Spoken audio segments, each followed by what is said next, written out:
बंदी छोड़ सतगुरु रामपाल जी परमेश्वर जी की जय हो।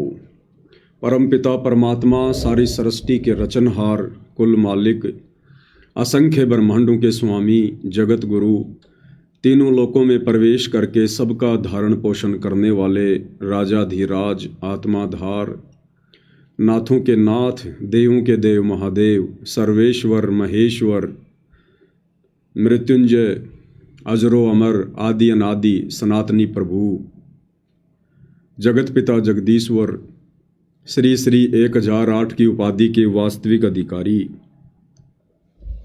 अकाल मूरत सौद स्वरूपी राम वासुदेव सर्वगतम ब्रह्म परम पूज्य प्रथम पूज्य परम संत परम पुरुष परम धनी परम दयालु सत्य कबीर हक्का कबीर अल्लाहु कबीर अल्लाहु अकबर बाखबर अल्लाह ताला जगत के तारणहार जगत के मुक्तिदाता जगत के जगन्नाथ हारे के सहारे हिंदुओं के राम मुसलमानों के अल्लाह सिखों के वाहेगुरु ईसाइयों के मसीह दया के सागर दया निधि करुणा के सागर करुणा निधि स्वयंभू परिभू संकट मोचन कष्ट हरण मंगल कारण दुख भंजन अविगत कबीर निर्विकार निर्विषम परमात्मा अलय अलेख सतगुरु आदि अनादि सतगुरु असली मर्यादा पुरुषोत्तम असली राम असली कृष्ण असली घनश्याम असली मुरारी राजाओं के राजा महाराजाओं के महाराजा शहंशाहों के शहंशाह सम्राटों के सम्राट भगवानों के भगवान अल्लाहों के अल्लाह प्रभुओं के प्रभु मसीहाओं के मसीह सच्चे वाहे गुरु बाबाओं के बाबा पीरों के पीर सेठों के सेठ जगत सेठ सावड़सा सेठ सर्वगुण संपन्न अनंत कोटि कलाओं के स्वामी अनंत कोटि ब्रह्मांडों के नायक योगियों में महायोगी ध्यानियों में महाध्यानी सिद्धों में परम सिद्ध ज्ञानियों में तत्वज्ञानी ब्रह्मज्ञानी महाज्ञानी परम ज्ञानी सर्वश्रेष्ठ ज्ञानी विज्ञानी युवा कबीर समरथ कबीर असमवात अमित ओजा सच्चे रहनुमा करीम अल्लाह शुभान अल्लाह दुनिया के अंतिम पैगंबर 8 सितंबर 1951 से गांव धनाना जिला सोनीपत हरियाणा भारतवर्ष की पावन भूमि पे प्रकट रियल कल्कि भगवान श्री नारायण साकार हरि श्री बाबा साहेब नूर अनंत परमात्मा सच्चे दरवेश सच्चे बाखबर संत श्रोमणी सतगुरु रामपाल जी परमेश्वर जी के चरण कमल में साध संगति से जुड़े हुए देश विदेश से आप और हम सभी सत्सेवक भाई बहनों का अनंत कोटि दंडवत प्रणाम।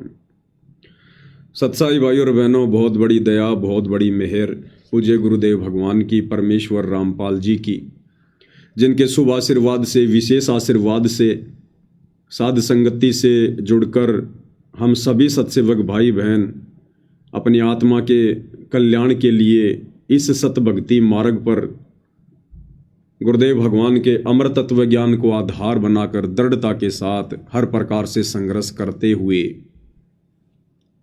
आगे की ओर बढ़ रहे हैं। तो पूज्य गुरुदेव भगवान की विशेष रजा विशेष मेहर लाखों की संगत में से हम चंद आत्माओं पर विशेष तौर पर बनी हुई है। ये गुरुदेव भगवान का एक स्पेशल आशीर्वाद है इस कलयुग की बिचली पीढ़ी में, और हमने इस आशीर्वाद को इसी प्रकार से अपने शीश पर बना के रखना है। तो भाई और बहनों, इस कलयुग की बिचली पीढ़ी में परमेश्वर जिस प्रकार से हमें सोशल मीडिया देते हैं, फिर साध संगतियां शुरू करवाते हैं ताकि सभी भगत भाई बहन अपने गुरुदेव के ज्ञान को आधार बनाकर भक्ति मार्ग पर सफलता प्राप्त कर सकें, काल की हर प्रकार की सूक्ष्म चाल से परिचित होकर अपनी भक्ति और मर्यादाओं को बचा सकें। तो ये सात संगतियां सिर्फ और सिर्फ चारों युगों में इस कलयुग की बिचली पीढ़ी में ही शुरू होती है, क्योंकि ये भक्ति युग है, मोक्ष का प्राइम टाइम है ये। और परमेश्वर ने ये सात संगतियां मात्र इसीलिए शुरू करवाई हैं भाई और बहनों, ताकि हम विचलित ना हों, हम डगमग ना हों। हालांकि सात संगतियां शुरू नहीं होनी चाहिए थी, क्योंकि गुरुदेव भगवान ने हमें जो अनमोल ज्ञान दे दिया है, दुनिया से न्यारा, दुनिया से प्यारा, और जिस सरल भाषा में जिस तरीके से गुरुदेव भगवान ने हमें समझा दिया है, उसके बाद हमें साध संगतियों की आवश्यकता नहीं पड़नी थी। लेकिन भाई और बहनों, गुरुदेव भगवान को पता है हम सभी दो कोटि के जीव हैं, हमारी तुच्छ बुद्धि है, विषय विकारों में काल ने हमें उलझा रखा है। हम गुरुदेव भगवान के उन संकेतों को, उन सत्संगों में कही गई गूढ़ बातों को इतनी आसानी से नहीं पकड़ पाएंगे, नहीं समझ पाएंगे, और खुलकर गुरुदेव भगवान कह नहीं पाएंगे, क्योंकि काल के साथ उनका एग्रीमेंट है कि आप ज़बरदस्ती मत करना। जो आपके ज्ञान को समझे आप उन्हीं को सतलोक लेकर जाना। तो गुरुदेव भगवान ने खुलकर अपने विषय में ज़्यादा कुछ बताया नहीं, संकेतों में कहकर या लिखकर पुस्तकों में छोड़ दिया। तो गुरुदेव भगवान को पता है कि हम सभी दो कोटि के जीव हैं और हमारी इतनी औकात नहीं है कि उस परमेश्वर के संकेतों को हम पकड़ सकें। ये चारों वेद भाई और बहनों, ये परमेश्वर का ज्ञान है। गीता जी का ज्ञान भी कबीर भगवान का ही ज्ञान है। ये सत्सेवक भाई बहनों को तो धीरे धीरे सब समझ में आ रहा है।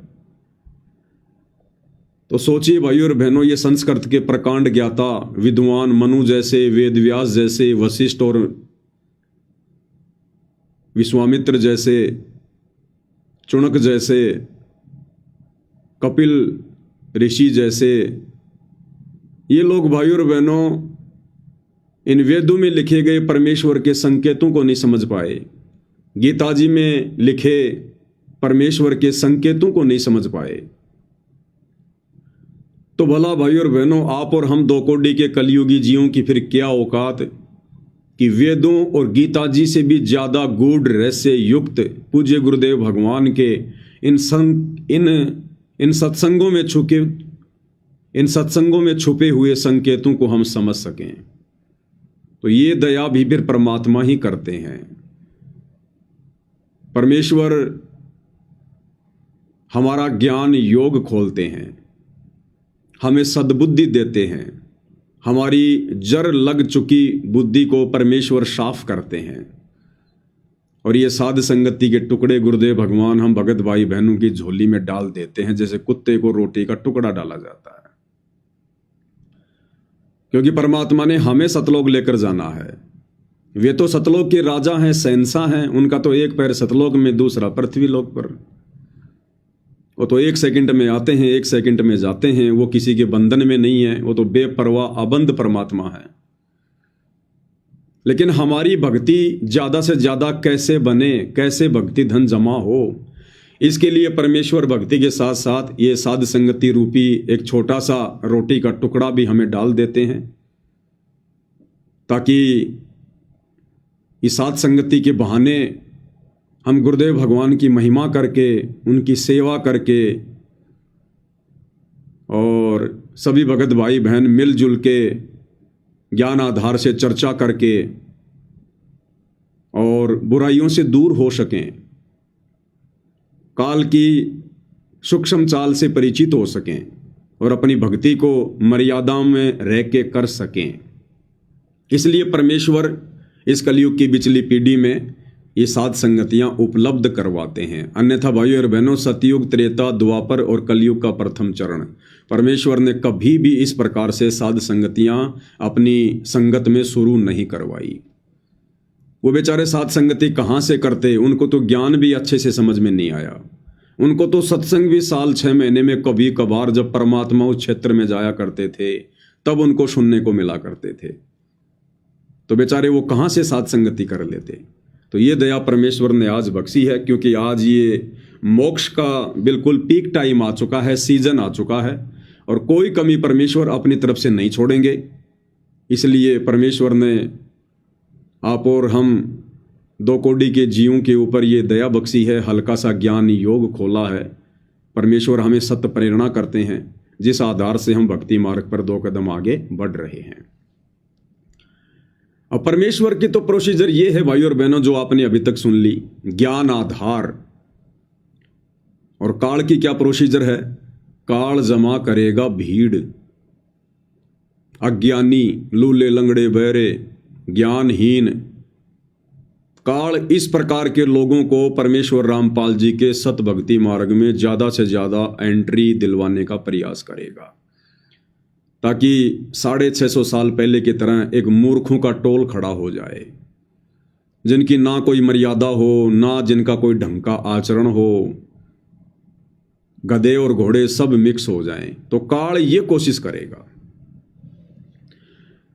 क्योंकि वर्तमान समय में काल पूरी ताकत लगा रहा है, सामने वो प्रकट हो नहीं सकता, उसकी मजबूरी है अपने वास्तविक रूप में। इसके लिए उसने बहुत समय पहले से ही सतगुरु रामपाल जी के इर्द गिर्द, उनके परिवार के रूप में, उनके रिश्तेदारों के रूप में, बड़े बड़े परम भक्तों के रूप में, पुराने भक्तों के रूप में अपने एजेंट, अपने दूत पहले ही संगत में भेज दिए हैं। जिस प्रकार 650 साल पहले परमात्मा ने जब कमाल को जीवित किया, उसको अपने बेटे की तरह अपने पास में रखा, उसको शिक्षा दी, दीक्षा दी, उसको प्यार दिया, उसको भगत बनाना चाहा, लेकिन अंत में वो परमात्मा का विरोधी बन गया। परमेश्वर की आत्माओं को तोड़ने का उसने कार्य किया। आज गुरुदेव भगवान कह रहे हैं कि वो गुरुद्रोही हो गया था, गुरुद्रोही। तो 650 साल पहले भी काल ने कमाल के रूप में अपना दूत कबीर परमात्मा की झोपड़ी में भेज दिया, उनके पास में भेज दिया। तो भाई और बहनों, वर्तमान में काल कैसे चुपचाप सारा तमाशा देखता रहेगा, इसलिए वो भरकर प्रयास कर रहा है, भरकस कोशिश कर रहा है। और ऐसे ही काल प्रेरित लोगों के मनमाने आचरण के कारण, उनकी नासमझी के कारण ये बरवाला कांड जैसी घटना घटित हुई। और उन्हीं लोगों के कारण 2014 बरवाला कांड के बाद से वर्तमान 2025 तक लगभग 90% संगत मर्यादाओं से दूर हो चुकी है। तो काल भाई और बहनों इस प्रकार से ज्ञान में अज्ञान फैलाता है, पाखंड फैलाता है, परमेश्वर के मार्ग को धूमिल करने का प्रयास करता है, और कर भी रहा है। आपको एक छोटा सा वीडियो दिखाते हैं कि किस प्रकार का जन समूह काल प्रेरणा से सतलोक आश्रम मैनेजमेंट हरियाणा वाले इन आश्रमों से जोड़ रहे हैं। इन दिनों इन लोगों ने एक मुहिम चला रखी है, अन्नपूर्णा मुहिम। उस अन्नपूर्णा मुहिम के तहत ये लोग अपना समय और अनमोल श्वासें बर्बाद करते हुए और संगत की करवाते हुए ये लोग दिन रात समाज की सेवा में लगे हुए हैं। भाई और बहनों, समाज की सेवा करना कोई गलत बात नहीं है। सेवा करनी चाहिए, मदद करनी चाहिए, सहयोग करना चाहिए, क्योंकि हम इंसान हैं। परमेश्वर ने हमें एक दूसरे का सहयोगी बनाया है, हमें बुद्धि दी है, अच्छी बात है। लेकिन ये सेवा, ये मदद, ये सहयोग कबीर परमात्मा की सतभक्ति मिलने के बाद में हमने कैसे करनी चाहिए, कब करनी चाहिए और नहीं करनी चाहिए तो क्यों नहीं करनी चाहिए, इसके पीछे बहुत सारी धाराएं लग जाती हैं भाई और बहनों। फिर बहुत सारे नियम लागू हो जाते हैं। हम आम समाज के आम लोगों की तरह नहीं होते। फिर सतगुरु से उपदेश लेने के बाद मोक्ष मार्ग में हमारे प्रत्येक कार्य के ऊपर एक नियम लागू होता है, एक शर्त लागू होती है। जिस प्रकार आम व्यक्ति यदि किसी जानवर की हेल्प करता है, मदद करता है, मान लीजिए किसी कुत्ते के सर में कीड़े पड़े हुए हैं, वो बेचारा दुखी है, परेशान है, चिल्लाता है, ना टाइम पर खाना खा पाता है। अब जगत वाले लोगों में भी दया होती है। आजकल आप सोशल मीडिया पर देख रहे हैं कैसे कैसे लोग मुहिम चलाते हैं।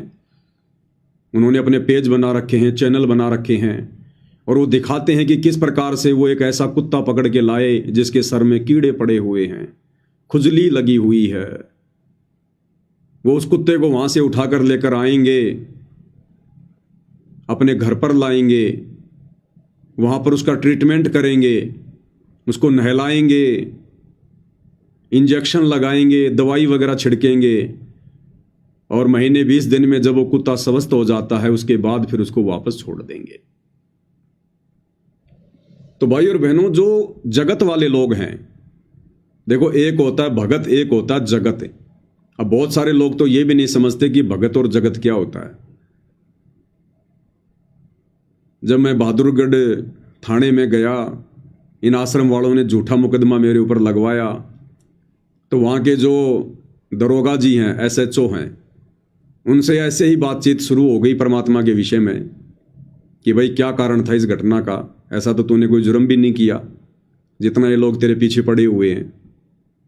ऊपर SP तक इन लोगों ने हमारे को फ़ोन करवा दिए। तो दास ने उनको सारी बातें समझाई। तो बीच में मैंने कहा जी देखो, जगत वाले और हम जो सतगुरु रामपाल जी के भगत हैं, हमारी क्रियाओं में बहुत अंतर है। तो उसने कहा कि जगत और भगत क्या होता है? तो दास ने उसको बताया जी भगत वो है जो शास्त्रों के अनुसार सत भक्ति सच्चा गुरु बनाकर जो प्राप्त कर लेता है, तो वो है भगत। यानी फिर उसकी जो क्रिया है वो आम व्यक्तियों से भिन्न होती हैं, आध्यात्मिक क्रियाएं। और जगत वो है जिनको अभी भक्ति का पता ही नहीं है, भक्ति तो कर रहे हैं वो, लेकिन वो शास्त्रों के विरुद्ध भक्ति कर रहे हैं। तो फिर उसको पूरा डिफाइन किया, उसको बताया कि इस प्रकार से ये डिफरेंट होता है जगत में और भगत में। तो ये जगत वाले लोग भाई और बहनों जिस प्रकार से जानवरों की मदद करते हैं, अन्य किसी की मदद करते हैं, अब उस व्यक्ति ने जिस कुत्ते की मदद की, उसको स्वस्थ किया, वो जगत के हिसाब से बहुत नेक कार्य है, बहुत अच्छा कार्य है। और जब कभी उस व्यक्ति की मृत्यु होगी तो अगले किसी जन्म में, क्योंकि सतभक्ति उसके पास है नहीं, और जब किसी जन्म में वो 84 लाख योनियों में जाएगा और किसी मनुष्य जन्म में किए गए शास्त्र विरुद्ध कर्मों के कारण जब उसको किसी जानवर की योनि मिलेगी, गधे की या कुत्ते की या सूअर की, और जब उसके ऊपर भी ऐसी कोई आपत्ति आएगी, कोई जख्म होगा, कोई कीड़े पड़ेंगे, उसकी कोई कमर टूटेगी, कोई जो है उसकी वो टांग टूटेगी, तो उस समय परमात्मा उसकी भी मदद अवश्य किसी न किसी आत्मा को निमित्त बनाकर जरूर करवा देगा, क्योंकि उसने भी मनुष्य जन्म में जानवरों की मदद की थी तकलीफों में। तो वो उनका अदला बदला पूरा। ये जगत का सिस्टम है, ये इसी प्रकार से चलता रहता है। एक लेवा एक देवा दूतम, कोई किसी का पिता निपुत्तम, ऋण संबंध जुड़े सब नाता, अंत समय सब 12 बाटा। लेकिन भाई और बहनों, यही कार्य यदि कोई भगत करे, परमेश्वर रामपाल जी से उपदेश लेकर करे, तो भाई और बहनों हमारे लिए ये उल्टा सिस्टम फिट हो जाएगा। उल्टा सिस्टम, क्योंकि हमारे ऊपर मर्यादा और नियम लागू हैं। अब हम PhD कर रहे हैं, हम जगत वाले नहीं हैं, हम भगत हैं। हमें परमात्मा ने कर्म और धर्म की जानकारी बता दी कि किस प्रकार से ये जीव काल के षड्यंत्र में फंसा हुआ है, कर्मों के बंधन में बंधा हुआ है। और यदि हमने किसी के कर्मों में फेर बदल करने की कुचेष्टा की तो हम केवल अपनी भक्ति को गंवाएंगे, केवल अपनी भक्ति को। जिस प्रकार राजा जनक ने उन 12 करोड़ आत्माओं की चीख सुनकर, उनके दर्द को सुनकर, और उसने वहीं पर विमान रुकवा दिया। कहानी का आप सबको पता है। फिर धर्मराय आया, उसने कहा कि आप चलिए, आपके लिए स्वर्ग में स्थान है। ये लोग तो अपना कर्म भोग रहे हैं जो नरक में सड़ रहे हैं। तो राजा जनक ने कहा कि नहीं, आप इनको बाहर निकालो। बोला ऐसे नहीं निकालेंगे, आप अपने पुण्य संकल्प कर दो। तो राजा जनक ने भावनाओं में बहकर अपने आधे जो है वो पुण्य संकल्प कर दिए। धर्मराय ने तुरंत सबको वहां से निकाल दिया। इनका तो ऑटोमेटिक सिस्टम है, ऑटोमेटिक। और फिर क्या बताया गुरुदेव ने कि राजा जनक को काल ने ठग लिया, उसके आधे पुण्य नष्ट करवा दिए, और उन आत्माओं को अपना कर्म फिर भी भोगना पड़ेगा। जब तक राजा जनक के पुण्य उन 12 करोड़ आत्माओं के हिस्से में गए जो उस समय नरक भोग रही थी, उसी अनुपात में कोई 1 साल स्वर्ग में रहेगा, कोई 2 साल, कोई 10 साल। और जैसे राजा जनक के द्वारा संकल्प किए गए पुण्य समाप्त होंगे, उन आत्माओं को दिए गए, उसके बाद तुरंत उन 12 करोड़ आत्माओं को फिर से नरक में डाला जाएगा, क्योंकि उनको तो अपना कर्म भोगना ही पड़ेगा। लेकिन काल ने राजा जनक को ठग लिया। तो ठीक इसी प्रकार भाई और बहनों, हम भी भगत हैं और भगत के ऊपर नियम लागू है स्पेशल। यदि हमने भी इस प्रकार से व्यर्थ की भावनाओं में बहकर अगर किसी जानवर के सर में कीड़े पड़ रहे हैं, किसी की टांग टूटी हुई है, और हमने व्यर्थ की दया दिखाकर यदि उसको अपने घर पर लाकर या जैसे भी हमने उसका ट्रीटमेंट करना शुरू कर दिया, तो भाई और बहनों ये काल क्या करेगा पता है? ये काल क्या करेगा? क्योंकि वो कुत्ता, वो गधा, वो सूअर अपना कर्म भोग रहा है और हमने व्यर्थ की दया दिखाकर उसके कर्मों में हस्तक्षेप कर दिया। हमने परमात्मा के विधान को तोड़ दिया, हमने बीच में जानबूझ के टांग अड़ा दी। अब काल क्या करेगा? हमारे द्वारा, क्योंकि हमने भावनाओं में बहकर उस कुत्ते की दवा लगाई, इंजेक्शन लगाया, उसके कीड़े साफ की, उसको स्वस्थ कर दिया। अब वो कुत्ता तो दौड़ जाएगा, वो तो ठीक हो गया, तुमने छोड़ दिया उसको। 4 दिन बाद में कहीं गाड़ी की टक्कर लगेगी, फिर से टांग टूटेगी, एक्सीडेंट होगा, या अगले जन्म में अपना वो कर्म फिर से भोगेगा जो बच गया हमारी उस मदद के कारण। अब काल उस कुत्ते को स्वस्थ कर देगा उस कर्म से, जो कर्म वो भोग रहा था अपना, इस जन्म में उसको फारिग कर देगा उस कर्म से। हमारे पुण्यों के आधार से हमारी भक्ति जाएगी। हम जो भक्ति कर रहे हैं ना, हमारी भक्ति माइनस होगी, क्योंकि हमने व्यर्थ की दया दिखाई है, फालतू की दया। अपना कर्म भोग रहे उस जीव के उस कर्म में हमने जानबूझ के हस्तक्षेप किया है, जानबूझ के। इसलिए परमात्मा कहते हैं कि भक्ति मार्ग में जो भी कर्म करो अपने गुरु की आज्ञा लेकर करो, और गुरु से आज्ञा लेने की आवश्यकता नहीं है।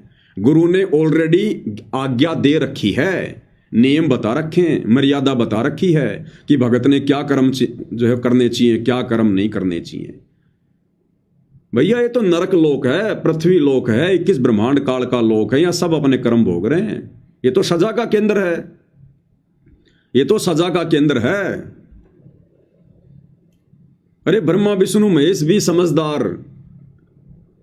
जब वो 12 वर्ष का बच्चा जिसकी आयु समाप्त हो चुकी थी, और जब तीनों देवता धर्मराज के पास गए उसकी आयु बढ़वाने के लिए, तो धर्मराज ने क्या कहा कि भैया मैं इसकी आयु बढ़ा दूंगा, तुम तीनों में से कोई भी अपनी उम्र इसको दे दो।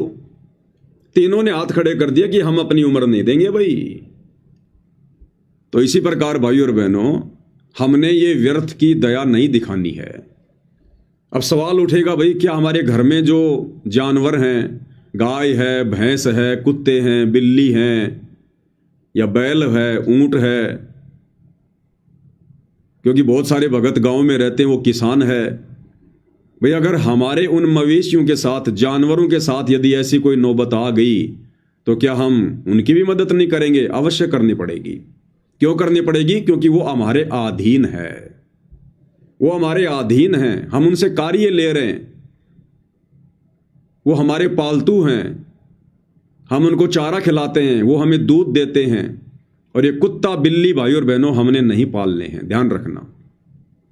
ये कुत्ते और बिल्लियां अब हमने नहीं पालने हैं, ये भक्ति के विरुद्ध हैं, ये आपको डिस्टर्ब भी करेंगे। आरती के समय भौंकेंगे, मंत्र करते समय भौंकेंगे, और वैसे भी ये मांसाहारी जानवरों की श्रेणी में आते हैं। कुत्ते और बिल्ली ये मांसाहारी जानवर हैं। भले कोई शाकाहारी जानवर है, हमने खाली शौक किया उसको नहीं पालना है, हमने उसको शौकिया नहीं पालना है। कल को आप सत्संगों में जाओगे, उसको कहां छोड़ के जाओगे? और वो आपको फायदा क्या दे रहा है? आप ये सोचोगे साहब मैंने कुत्ता इसलिए पाला, ये मेरी रखवाली करेगा, तो फिर भगवान क्या करेगा? अरे आप जो भक्ति कर रहे हो, फिर भगवान क्या करेगा? गुरु जी कह रहे हैं कि परमात्मा रखवाली करेगा भक्तों की, जो भक्ति करेगा, मर्यादा में रहेगा। कुत्ते रखवाली करेंगे क्या हमारी? जब हम ये सतभक्ति करेंगे तो गुरुदेव भगवान कहते हैं कि ब्रह्मा विष्णु महेश भी तुम्हारे सिक्योरिटी गार्ड बन के रहेंगे। Security guard. बताओ भाई और बहनों, फिर हमने ये जानवर पालने की क्या आवश्यकता पड़ गई? फिर हमने जानवर पालने की क्या आवश्यकता पड़ गई? जब कबीर भगवान सतगुरु रामपाल जी के बच्चों की सेवा में जो मर्यादा में रहकर भक्ति करेंगे, परमात्मा देवी देवताओं की ड्यूटी लगाते हैं, देवी देवताओं की, कि कोई भी काल की जो नकारात्मक शक्तियां हैं, कोई भूत है, प्रेत है, बेताल है, ये भक्तों को दुखी ना कर दें, परेशान ना कर दें। परमात्मा स्पेशल ड्यूटी लगाता है अपने भक्तों के दरवाजे पर, इन देवी देवताओं की। फिर हमने कुत्ते पालने की क्या आवश्यकता भाई, बिल्ली पालने की क्या आवश्यकता? बिल्ली का कौन सा दूध निकालोगे तुम? बिल्ली कौन सा तुम्हारे घर की रखवाली करेगी? वो तोता कौन सा दूध देगा भाई? तो ये शौकियां हैं, और हमने अब ये शौक अपने पूरे नहीं करने, हम अपने शौक शतलोक में पूरे करेंगे सारे। तो भक्तों ने कुत्ते बिल्ली या ये जो पक्षी वगैरह होते हैं ये बिल्कुल भी नहीं पालने चाहिए भाई और बहनों। जिन्होंने पाल रखे हैं अब छोड़ते समय बड़ा दर्द होगा, क्योंकि उनमें मोह ममता जागृत हो गई, अपनत्व जागृत हो गया। तो यदि किसी ने पाल रखा है तो हमने ऐसे उसको छोड़ना भी नहीं है, वरना उसका भी फिर हमें पाप लगेगा, क्योंकि वो बेचारा आपके अधीन हो चुका है। आप उस कुत्ते को छोड़ दोगे, गांव के कुत्ते उसको शाम पहले फाड़ देंगे। तो जो आफत मोल ले ली है, अब परमात्मा से प्रार्थना करो कि परमेश्वर आगे से हम ऐसा कोई भी कार्य नहीं करेंगे जो भक्ति में बाधक हो। और ये जो आत्मा परमेश्वर जो घर में आ चुकी है, ये परमेश्वर इसके लिए हम माफ़ी चाहते हैं। और जब इसका समय पूरा हो जाएगा परमेश्वर, हम इसको जैसे भी है, मतलब जब उसकी मृत्यु हो जाएगी तब उसको हम बाहर फेंक देंगे। और आगे से परमेश्वर हम ऐसी किसी भी गलती का आपको मौका नहीं देंगे। और जो हमारे खुद के जो जानवर हैं, जो घरेलू जानवर है, गाय है, भैंस है, ऊंट हैं, बैल हैं, जिनसे हम कार्य लेते हैं, दूध निकालते हैं, तो उनको यदि कोई प्रॉब्लम हो जाती है तो भाई और बहनों हमने उनका डॉक्टर से भी इलाज करवाना है। और यदि घर पर रहकर हम उनका इलाज कर सकते हैं तो हमने उनका जो है वो करना चाहिए, क्योंकि वो हमारे अधीन है, अधीन है वो हमारे। बाकी ये फालतू की दया धर्म हमने नहीं दिखानी है जगत वालों की तरह। तो इन चीज़ों का हमने विशेष तौर पर ध्यान रखना है। तो ठीक इसी प्रकार भाई और बहनों वर्तमान में इन सतलोक आश्रम वालों ने ज्ञान आधार से हटकर काल प्रेरणा से, क्योंकि काल तो कर्म फुड़वाएगा, और इन्होंने जो ये अन्नपूर्णा मुहिम चला रखी है ना, गरीबों के मकान बनाना, गरीबों के घरों में राशन डालना, ये मुहिम भी भाई और बहनों भक्ति विनाशक है, भक्ति विनाशक है। अब ये ज्यादातर उन लोगों के मकान बना रहे हैं, उन लोगों के घरों में राशन दे रहे हैं जो लोग भक्ति से दूर हैं, अनुपदेशी हैं। अब भाई और बहनों उस कुत्ते की तरह वो व्यक्ति भी जो गरीब है, निर्धन है, जिसके पास मकान नहीं है या मकान है तो टूटा फूटा है, अरे वो भी तो अपने कर्म भोग रहे हैं, वो भी तो अपने अपने किसी पिछले उस कर्म का भोग भोग रहे हैं। और यदि हम जबरदस्ती हस्तक्षेप करेंगे, उसके उन कर्मों में रोड़ा अटकाएंगे जो कर्म काल ने लगा रखे हैं, और यदि हम रोड़ा अटकाएंगे तो काल तो सीधा सीधा कहेगा भगवान से कि देख लो जी, आपका और मेरा एग्रीमेंट था कि जबरदस्ती ना करना, और ये आपके भगत देख लो ये क्या कर रहे हैं, मेरे द्वारा लगाए गए जो कर्म हैं इन जीवों के ऊपर, ये देखो आपके भगत क्या कर रहे हैं, मेरे विधान में हस्तक्षेप क्यों कर रहे हैं भगवान, आपका और मेरा तो एग्रीमेंट हुआ है, क्या आपने अपने भक्तों को शिक्षा नहीं दी क्या? तो गुरुदेव कहेंगे भाई शिक्षा तो मैंने दी थी राजा जनक का उदाहरण देकर कि हमने फालतू का दया धर्म भी नहीं दिखाना जो भक्ति में विनाशक हो, बाधक हो। तो परमात्मा क्या कहेगा उस समय काल को? तो ये जो व्यर्थ में लोगों के कर्मों में हस्तक्षेप कर रहे हैं, जिन लोगों के पास आज रहने को मकान नहीं है या टूटी फूटी झोपड़ी है, समय पर खाने को अन्न नहीं है, क्यों नहीं है भाई? बाकी लोग क्यों खा रहे हैं समय पर? हम भक्तों को क्यों मिल रहा है समय पर और उनको क्यों नहीं मिल रहा? वो भी तो इंसान है। उन्होंने किसी जन्म में लोगों के मुंह से निवाला छीना था, वो लोगों को दुखी किया करते थे, परेशान किया करते थे, बेवजह लोगों के साथ मारपीट किया करते थे, लोगों का मर्डर किया करते थे। तो आज वो निर्धन लोग जो निर्धन दिखाई दे रहे हैं हमें, वो अपने उन पिछले उन कर्मों का भोग भोग रहे हैं। तो हम भगत कौन होते? तो भाई और बहनों हम कौन होते हैं हस्तक्षेप करने वाले उन लोगों के पूर्व जन्म के उन कर्मों में, जिन कर्मों का भोग वर्तमान में वो भोग रहे हैं।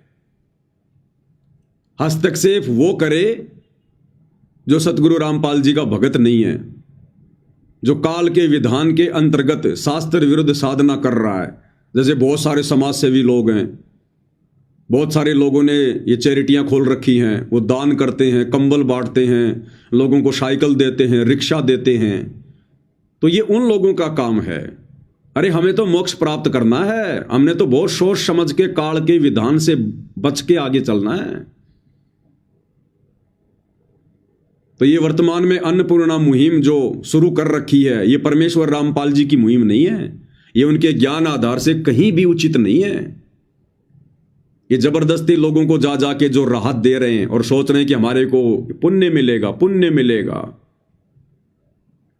और इन शतलोक आश्रमों में भी ये लोग फिर वीडियो बना बना के बैकग्राउंड में फिल्मी गाने लगा लगा के, तुम 1 रुपया दोगे वो लाख रुपया देगा। भक्तों को भी ये प्रेरित कर रहे हैं, वीडियो बना बना के भक्तों को भी प्रेरित कर रहे हैं कि भक्तों देखो हम कैसे अन्नपूर्णा मुहिम के तहत लोगों की मदद कर रहे हैं, लाखों के मकान बना रहे हैं, हजारों का राशन दे रहे हैं। और फिल्मी गाने चलाते, तुम 1 रुपया दोगे वो लाख रुपया देगा। मदद करो गरीबों की।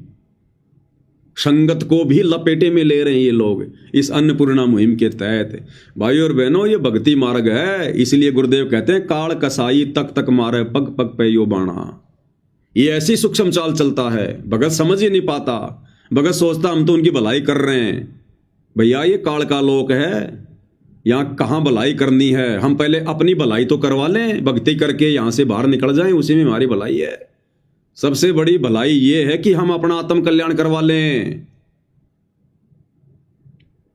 खुद तो मर्यादा में हो नहीं, दूसरों की भलाई का ठेका ले रहे हो। तो भाई और बहनों, हमने इस प्रकार की व्यर्थ की किसी की मदद, किसी का सहयोग नहीं करना है। या सब अपने कर्मों को भोग रहे हैं और हमने यदि बीच में टांग अड़ा दी तो ये काल फिर हमारी भक्ति नष्ट करवाएगा। हमारे पुण्यों से, हमारी भक्ति कमाई से उस आत्मा के खाते में बैलेंस डाला जाएगा और राजा जनक की तरह फिर हम पुण्यहीन होंगे, भक्तिहीन होंगे। इसलिए गुरुदेव भगवान कहते हैं कि भगत ने व्यर्थ की दया धर्म भी नहीं दिखानी है जो भक्ति बाधक है। इसलिए परमात्मा ने ये सत्संगतियां शुरू करवाई है। भाई और बहनों, इस 2 कोड़ी के कुत्ते को परमात्मा प्रेरणा करते हैं। निदास के आसपास भी नहीं होती ये बातें, आसपास भी, ताकि हम बचें, अपनी मर्यादाओं को सुरक्षित रख सकें, भक्ति को सुरक्षित रख सकें। और उसके बाद क्या है फिर ये कहेंगे जी आपका मकान बन गया, आपके घर में राशन भी आ गया, हमने आपके बच्चों की फीस भी भर दी, उनको कॉपी किताब भी दिला दी, उनकी ड्रेस भी सिलवा दी, आपके घर में हमने अलमारी भी ला के रख दी, गैस सिलेंडर भी ला के रख दिया। यानी पूरा का पूरा दहेज हमने आपको दे दिया। अब आप हमारे गुरु जी से नाम कब ले रहे हो? फिर गांव का पानी निकालेंगे। देखो जी गांव वालों, हमने आपके गांव का पानी निकाला।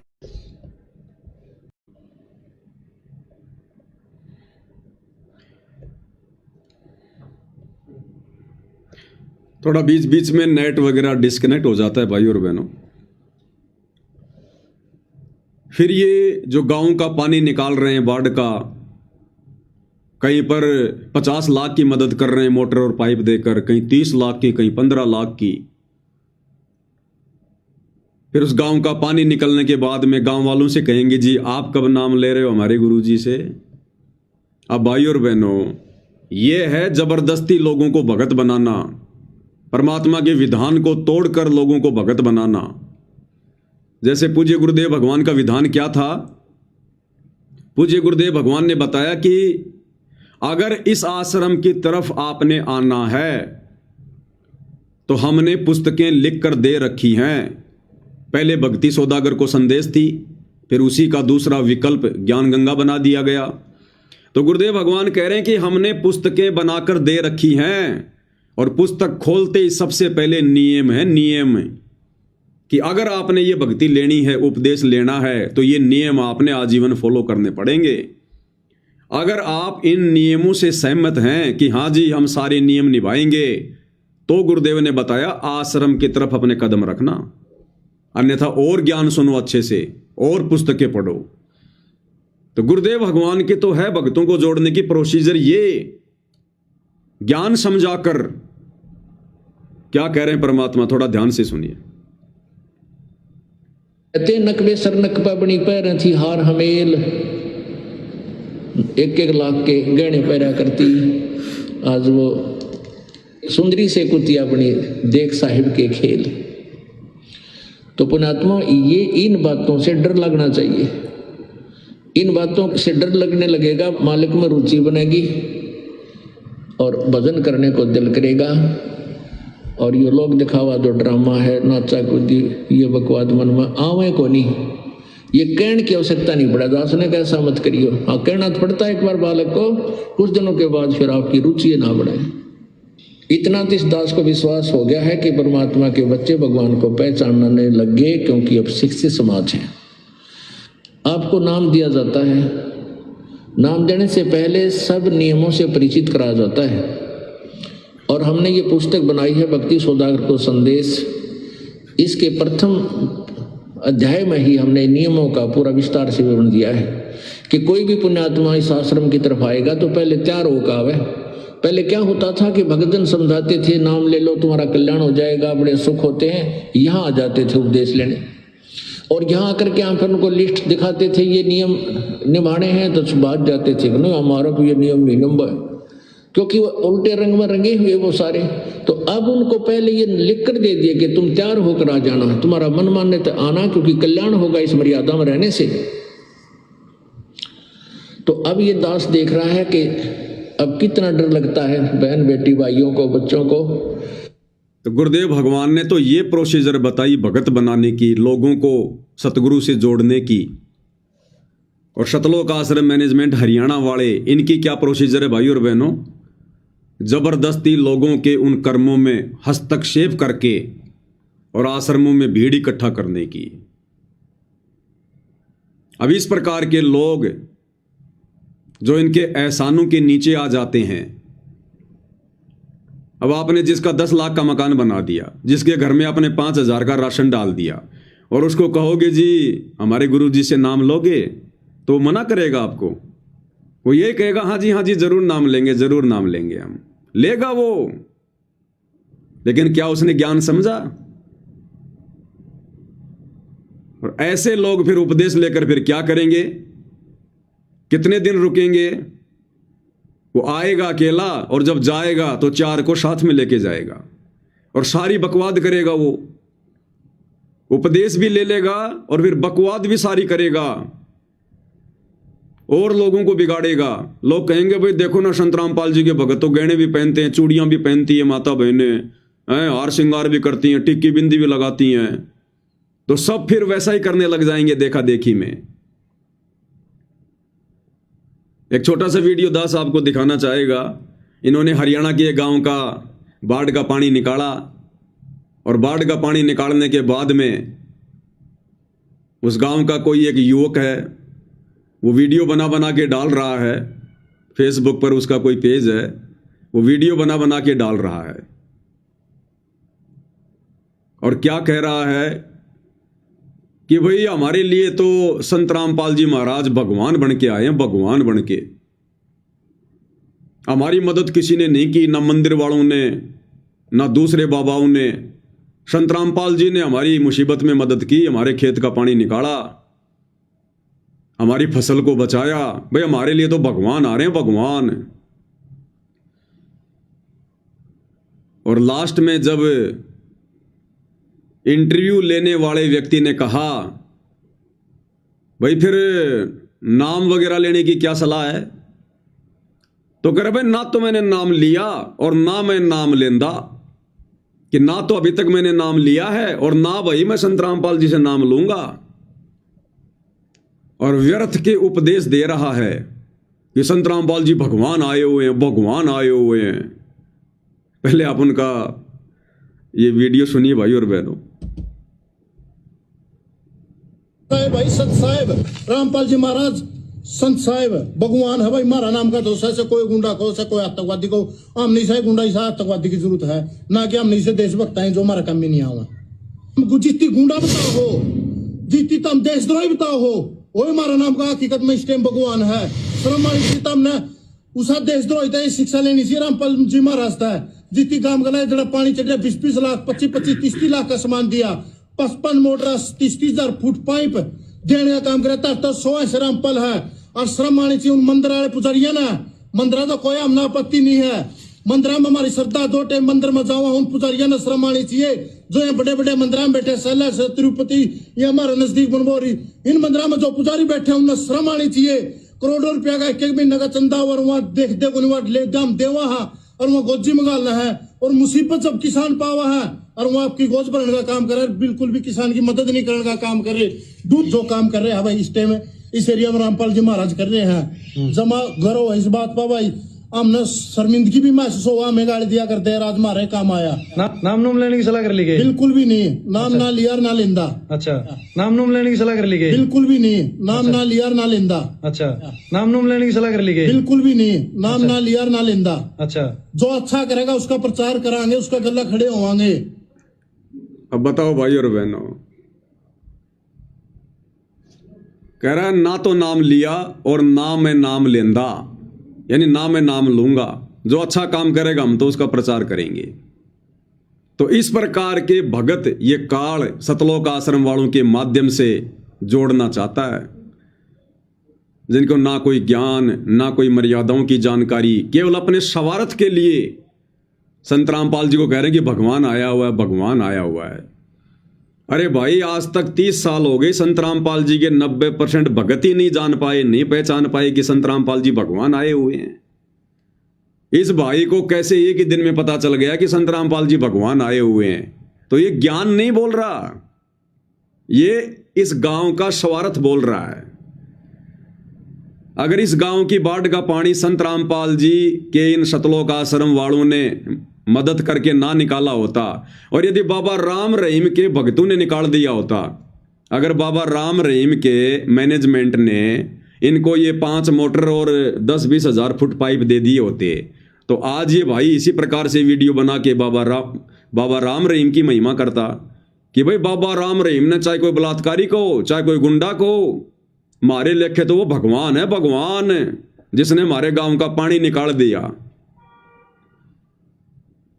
तो भाई और बहनों, हमने इस प्रकार की वीडियो देखकर, जो अपने स्वार्थों के लिए बनाए जाते हैं, भावनाओं में बहकर बनाए जाते हैं, हमने इस प्रकार के वीडियो देखकर विचलित नहीं होना चाहिए। और ना सतगुरु रामपाल जी भगवान इस प्रकार के जो प्रचारक हैं, जो ना उनसे उपदेश प्राप्त किए हैं, ना उनके ज्ञान को सुनते हैं, इस प्रकार के लोगों को अपना प्रचारक संत रामपाल जी नहीं बनाते। और ना सतगुरु रामपाल जी को इस प्रकार की झूठी महिमा की आवश्यकता है। वो महिमा का भूखा नहीं है कि लोग उनको भगवान कहें। अरे वो परमात्मा तो उस समय प्रसन्न होगा जब उनके भगत बनकर, उनको पहचान कर, हृदय से उनको भगवान कहें। और कहने से बात नहीं बनेगी। जैसे इन आश्रमों में जयकारे लगते हैं, संत रामपाल जी भगवान की जय। अरे भगवान जैसी भक्ति क्रिया करो, उनके साथ भगवान जैसा व्यवहार करो। अरे भगवान की आरती उतारी जाती है, ये आश्रम वाले आरती उतारते हैं क्या? अरे भगवान को भोग लगाया जाता है, ये आश्रम वाले सदगुरु रामपाल जी को भोग लगाते हैं क्या? तो परमेश्वर झूठी महिमा नहीं चाहता। तो ये इस प्रकार की भीड़, ये काल बली इन आश्रम वालों के माध्यम से इन आश्रमों में इकट्ठा करना चाहता है, इकट्ठा। अरे परमात्मा तो भीड़ की छटनी कर रहे हैं और ये जबरदस्ती भीड़ लेके आ रहे हैं। अरे इस प्रकार के भगत नहीं चाहिए गुरुदेव को। कहता ना तो नाम लिया और ना मैं नाम लेंदा, लेकिन संत रामपाल जी भगवान आए हुए हैं। अरे जब पता चल गया भाई आपको कि भगवान है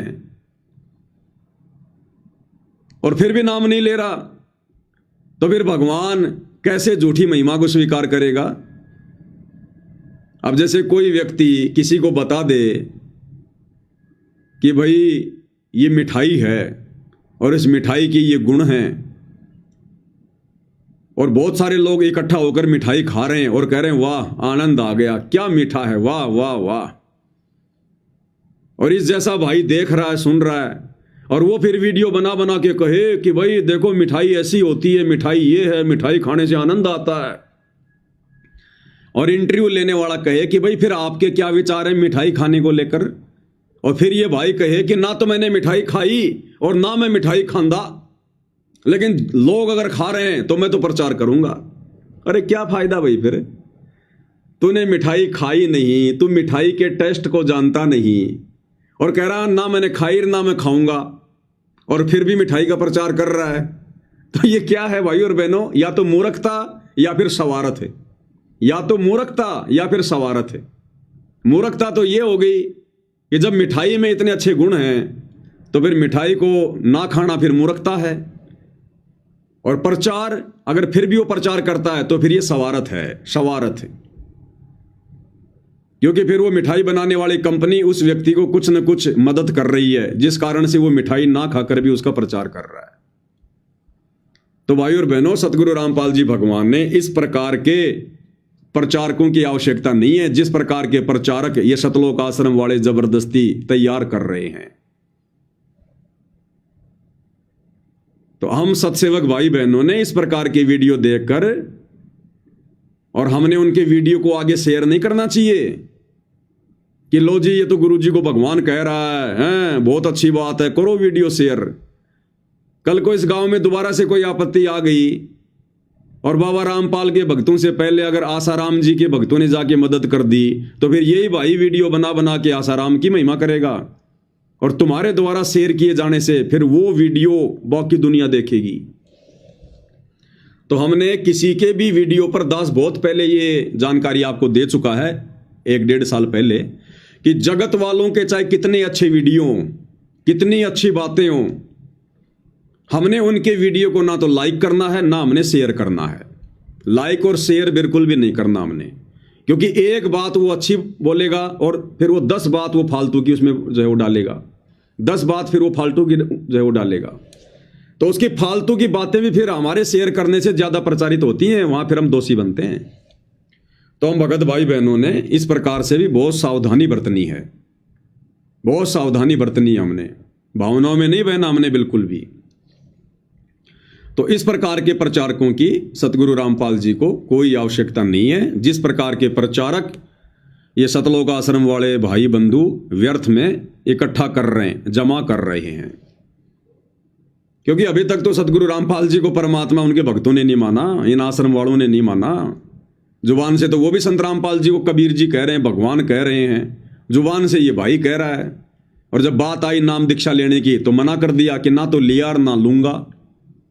तो ऐसे ही महिमा तो संत रामपाल जी को भगवान कह कह के ये आश्रम वाले भी कर रहे हैं, लेकिन जब बात आती है उनको भगवान मानने की, जब आता है जून का महीना, उस समय संत रामपाल जी को कोई भगवान नहीं मानता। फिर वो दाढ़ी मूछ वाला नकली कबीर, उसको उसकी फोटो के आगे भोग लगाएंगे, उसको परमात्मा कहेंगे। एक छोटा सा वीडियो आपको दिखाता हूं जो ये आश्रम वाले बनाते रहते हैं। अब आजकल क्या हो गया भाई बहनों, साथ संगति के वीडियो इतने ज़्यादा फैल गए सोशल मीडिया पर। अब दास मार्केट में भी कहीं जाता है ना, तो वो लोग भी दास की शक्ल देखकर ये कहते हैं कि भाई साहब आप तो फेसबुक पर वीडियो बनाते हो ही हो ना। अब दास जिस राशन की दुकान से हमेशा राशन लेकर आता है वो बहुत दूर है, और मैं उनसे कोई बात नहीं करता। दास तो गाड़ी में बैठा रहता है, वो राशन वगैरह तैयार कर देते हैं, घर वाले लिस्ट दे देते हैं और पीछे डिग्गी खोल के वो गाड़ी में डाल देते हैं, पैसे ऑनलाइन कर देते हैं, दास घर पे आ जाता है। उनसे कोई बातचीत नहीं किसी प्रकार की। अब आज दास राशन लेने गया, अब राशन लेने गया तो उसका लड़का, दुकान वाले का लड़का, उसने आटा वगैरह पीसा, कट्टे में डाला, और फिर मेरे ऊपर उसकी नज़र गई। दास गाड़ी में बैठा हुआ था, शीशे के अंदर से उसकी नज़र गई। थोड़ी देर तो उसने सोचा, विचार किया, फिर वो दास के पास आया, वो आटा डालने के लिए डिग्गी में जब आटा डालने आया तो दास ने जब पीछे मुड़ के देखा तो उसने कहा कि भाई साहब आप तो फेसबुक पे लाइव आते हो ना, आप तो वीडियो बनाते हो ना फेसबुक पर, मैंने आपको पहचान लिया। तो मैंने कहा हाँ भाई बनाता तो हूँ। अरे भाई साहब, तो मैंने कहा कि आप मेरे नहीं, आप संत रामपाल जी के सत्संग सुनो। तो उसने कहा कि हाँ उनके भी सुनता हूँ, लेकिन आपके वीडियो, बोलो कल तो मैं पूरा दोपहर आपके वीडियो देख रहा था, आप ही के वीडियो देख रहा था मैं। तो मैं कहा चलो वो भी देख लिया करो, लेकिन संत रामपाल जी के सत्संग सुनो, ज्ञान आपको वहां से मिलेगा। फिर और कई बातें बताने लग गया, आपने ये बात बताई, आपने ये बात कही, मुझे बहुत अच्छी लगी। तो दास ने कहा कि चलो कोई बात नहीं, आपने राशन रख दिया? बोला रख दिया। तो मैंने कहा ठीक है, गुरु जी के सत्संग सुना करो ज्यादा। फिर उसने डिग्गी बंद कर दी, दास घर पे आ गया। तो कहने का मतलब भाई और बहनों, अब सात संगति की वीडियो ज्यादा से ज्यादा फैल रहे हैं, और सात संगति की वीडियो देख देख कर शतलोक आश्रमों से जुड़ी जो संगत है, उन्होंने इतना तो ज्ञान ले लिया कि भाई संत रामपाल जी भगवान हैं, संत रामपाल जी परमात्मा हैं, ये खुद ही कबीर हैं। इतना तो बार बार सात संगति की वीडियो देखने से इन आश्रम वाले भाइयों को समझ में आ गई, लेकिन ये दिल से परमात्मा मान नहीं पा रहे, स्वीकार नहीं कर पा रहे। जब बात आती है उनको भगवान मानने की, एक होता है कहना, एक होता है मानना, लेकिन जब बात आती है संत रामपाल जी को भगवान मानने की, साक्षात कबीर मानने की, उस समय ये फेल हो जाते हैं। क्योंकि परमात्मा कहते हैं नकल में भी अकल चाहिए, नकल में भी अकल चाहिए। अभी मान क्यों नहीं पा रहे संत रामपाल जी को भगवान? अब भाई और बहनों, मानने के लिए पिछले मजबूत भक्ति संस्कार चाहिए। देखो, ज्ञान से तो केवल जानकारी होती है, दास के वीडियो से तो केवल जानकारी मिलेगी, लेकिन संत रामपाल जी को कबीर भगवान के रूप में हृदय से मानना, स्वीकार करना, ये भाई जब तक पिछले जन्म के भक्ति संस्कार दृढ़ नहीं होंगे, मजबूत नहीं होंगे, तब तक नहीं हो सकता ये, चाहे कोई कितनी कोशिश कर ले, कितनी कोशिश कर ले। जैसे हम बचपन में साइकिल चलाया करते थे, तो हम साइकिल को आवश्यकता से ज्यादा भगाया करते थे, कभी कभार जब स्कूल जाते थे जल्दबाजी के चक्कर में। अब साइकिल की एक लिमिट है भाई और बहनों, अब हम उससे ज्यादा पैर चलाएंगे, पेडल मारेंगे, जोर लगाएंगे, तो क्या होता था, फिर साइकिल के कुत्ते फैल हो जाते थे। यानी साइकिल का जो चक्का था फिर वो बिल्कुल ढीला हो जाता था, वो घूमता तो बहुत तेज था लेकिन साइकिल आगे नहीं बढ़ाता था। उसको कहते थे कि साइकिल के कुत्ते फैल हो गए। फिर उसमें तेल वगैरह डालते थे या उसकी चैन को टाइट करवाते थे, तब जाकर फिर वो पैडल सही चलते थे। तो भाई और बहनों, सात संगति की वीडियो देखकर इन आश्रम वालों को इतना तो समझ में आ गया कि संत रामपाल जी ही भगवान है, दूसरा कोई भगवान नहीं है। और आजकल ये लोग भी सात संगत वाले भाई बहनों की तरह संत रामपाल जी के आगे महाराज शब्द ना कहकर भगवान कहने लग गए।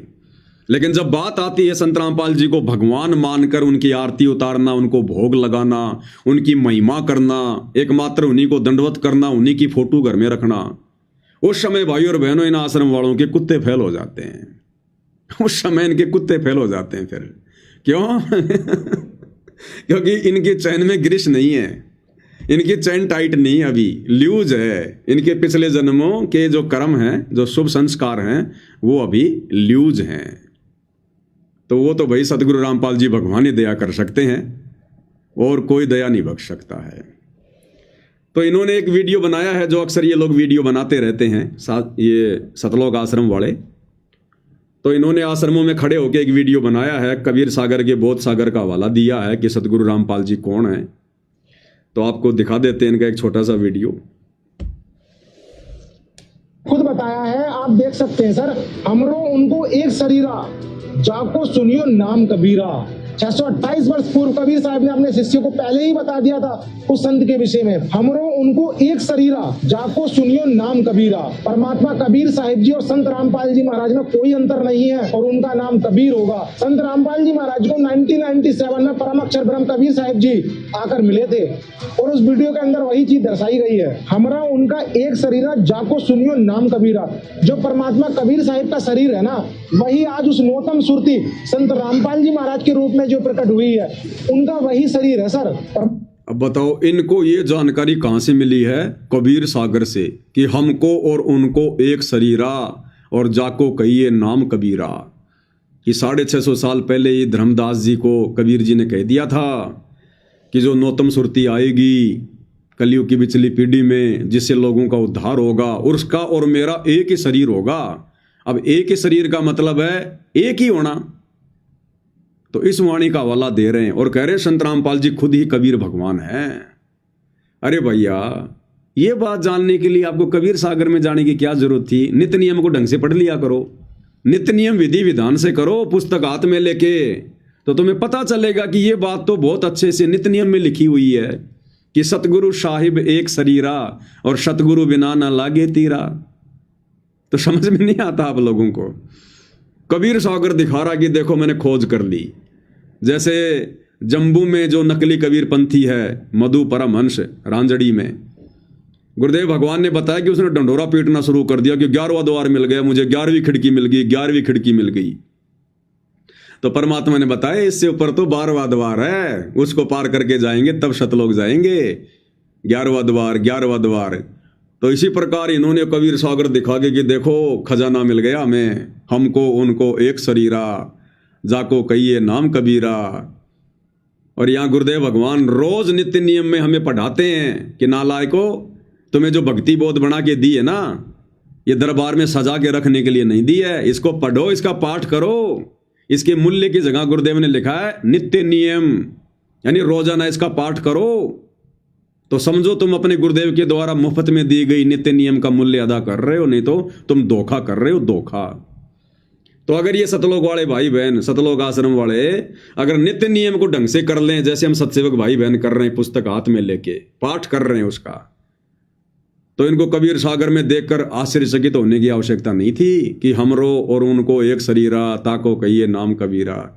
गुरुदेव ने नित्य नियम में साफ साफ लिखा हुआ है कि सतगुरु साहिब एक शरीरा और सतगुरु बिना न लागे तीरा। और फिर यह भी कह रहा है कि 1997 में संत रामपाल जी को कबीर जी आकर मिले थे। या लो 2 मिनट पहले तो कह रहा था कि कबीर जी और संत रामपाल जी एक ही हैं, हमरो और उनको एक शरीरा। और तुरंत बाद कह रहा कि फिर 1997 में संत रामपाल जी को कबीर जी आकर मिले, फिर उनको अलग अलग कर दिया। यानी कहने का मतलब है बड़ी मुश्किल से तो ये लोग देसी घी का थोड़ा बहुत हलवा बनाते हैं और तुरंत फिर उसमें गोबर डाल देते हैं। तो बताओ भाई और बहनों, फिर कैसे बात बनेगी? क्या कह रहा देखना, ध्यान से सुनना। शुरू में क्या कह रहा है और फिर वो एनिमेशन वाला वीडियो दिखा के कि 1997 में संत रामपाल जी को फिर कबीर जी आकर मिले। देखिएगा, खुद बताया है, आप देख सकते हैं सर। हमरो उनको एक शरीरा, जाको सुनियो नाम कबीरा। 628 वर्ष पूर्व कबीर साहब ने अपने शिष्य को पहले ही बता दिया था उस संत के विषय में, हमरो उनको एक शरीरा, जाको सुनियो नाम कबीरा। परमात्मा कबीर साहिब जी और संत रामपाल जी महाराज में कोई अंतर नहीं है और उनका नाम कबीर होगा। कोई अंतर नहीं है और उनका नाम कबीर होगा। यानी संत रामपाल जी में और कबीर जी में कोई अंतर नहीं होगा और उनका नाम क्या होगा? कबीर। यानी संत रामपाल जी के नाम को भी इन्होंने ये कह दिया कि उसका नाम क्या होगा? कबीर। और अब आगे अलवे का गोबर करेंगे कि 1997 में संत रामपाल जी को फिर कबीर जी आकर मिले। संत रामपाल जी महाराज को 1997 में परम अक्षर ब्रह्म कबीर साहिब जी आकर मिले थे और उस वीडियो के अंदर वही चीज दर्शाई गई है, हमरा उनका एक शरीरा, जाको सुनियो नाम कबीरा। जो परमात्मा कबीर साहिब का शरीर है ना, वही आज उस नौतम सुरती संत रामपाल जी महाराज के रूप में जो प्रकट हुई है, उनका वही शरीर है सर। परमात्मा कबीर साहिब जी नौतम सुरती के रूप में इस संसार में अवतार लेंगे और संत रामपाल जी महाराज के रूप में वो आ चुके हैं। और परमात्मा ने पहले ही बोल दिया था 5 अरूज 500 जब कलयुग बीत जाए, महापुरुष फरमान जग तारन को आए। कबीर साहब ने पहले ही बता दिया था 5505 वर्ष व्यतीत होने पर परमात्मा खुद आएंगे और 1997 में 5505 वर्ष व्यतीत हो चुके हैं। कबीर साहब जी संत रामपाल जी महाराज जी के रूप में इस पृथ्वी पर आ चुके हैं सर। अच्छा, तो कहना आपका ये है कि कबीर सागर में जो ये सारी चीजें लिखी हैं, कि पहली बात तो आपने बताया नौतम सुरती के बारे में, कि नौतम सुरती के बारे में कबीर साहिब जी ने बताया है, धर्मदास जी को बोला है कि आप 8वीं सुरती हो और नौतम सुरती आगे चल के आएगी जो कि 5505 वर्ष बीतने के बाद आएगी। जी सर। तो आप कह रहे हो कि 1997 में 5505 वर्ष बीत गया है, तो 5505 वर्ष बीतने के बाद ही कबीर साहिब स्वयं संत रामपाल जी महाराज जी के रूप में आ गए हैं, ये कह रहे हो। इसी कारण वो आपकी 3D एनिमेशन बनी है जिसमें कबीर साहिब स्वयं संत रामपाल जी महाराज जी के रूप में आप लीला कर रहे हैं, ये दिखाया गया है। बिल्कुल ये सत्य है सर। संत रामपाल जी महाराज के रूप में परमात्मा कबीर साहिब जी आज इस मृत्यु मंडल में आकर लीला कर रहे हैं और अपनी हंस आत्माओं को पुकार। सुन लिया भाई और बहनों, कितना गजब का ज्ञान दे रहे हैं ये आश्रम वाले, कितना गजब का ज्ञान दे रहे हैं। कि संत रामपाल जी के रूप में कबीर जी स्वयं आ चुके हैं, धरती पर प्रकट हो चुके हैं और अपना ज्ञान दे रहे हैं। अब इन भाइयों से कोई पूछे, अगर तुम्हें इतना विश्वास है, इतनी दृढ़ता है, इतना ज्ञान हो गया कि कबीर जी वर्तमान में संत रामपाल जी के रूप में 1997 से धरती पर आ चुके हैं। 1997 से पहले तो ये आश्रम वाले संत रामपाल जी को कबीर जी नहीं मानते, उनको जन्म लिया हुआ मानुष मानते हैं। कि 1997 में कबीर जी सतलोक से चलकर संत रामपाल जी को मिले, संत रामपाल जी को सतलोक भेज दिया और संत रामपाल जी के रूप में खुद कबीर जी धरती पर हैं आज। तो भाइयों, अगर इतना विश्वास है, इतनी दृढ़ता है तुम्हें, क्योंकि दृढ़ता उसी को होगी जो दूसरों को समझाएगा। दूसरों को समझाने का मतलब है खुद पूरी तरीके से आश्वस्त है। तो जब तुम्हें इतना पक्का विश्वास है कि वर्तमान में धरती पर संत रामपाल जी नहीं बल्कि संत रामपाल जी के रूप में खुद कबीर भगवान है, अरे तो फिर दोगला आचरण क्यों? फिर उस कबीर की दाढ़ी मूछ वाली नकली फोटो क्यों? फिर जून के महीने में उस नकली फोटो, दाढ़ी मूछ वाले नकली कबीर का प्रकट दिवस क्यों? फिर तुम आश्रम वालों के गले के लॉकेट में वो दाढ़ी मूछ वाले नकली कबीर की फोटो क्यों?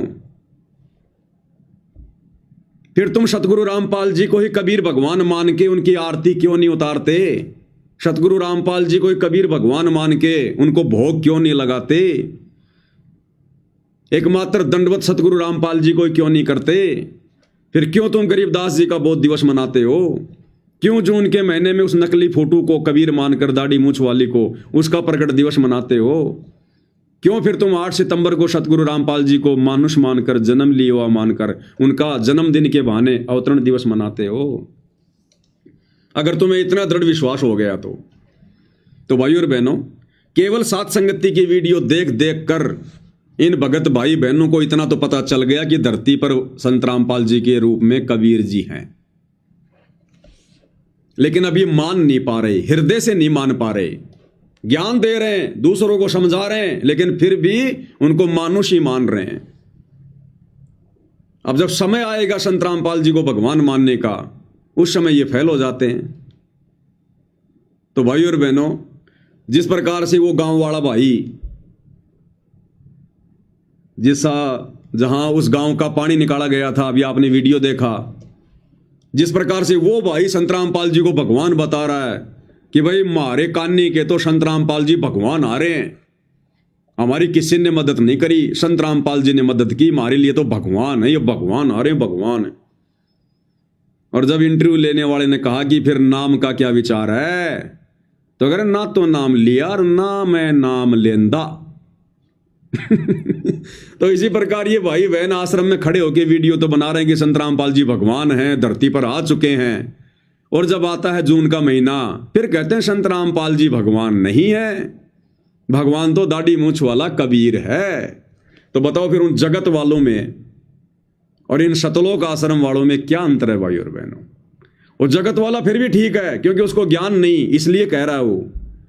अरे ये लोग तो ना जाने कब से जुड़े हुए हैं सतगुरु रामपाल जी से, कितने सत्संग सुन लिए इन्होंने, नाम उपदेश ले लिया, इतना सुमरण करते होंगे, सुमरण का भी कोई असर नहीं हो रहा। ये सुमरण तो दिमाग के बंद दरवाजे को खोल देता है, जड़ को हटा देता है, इनकी जड़ अभी तक नहीं हटी है।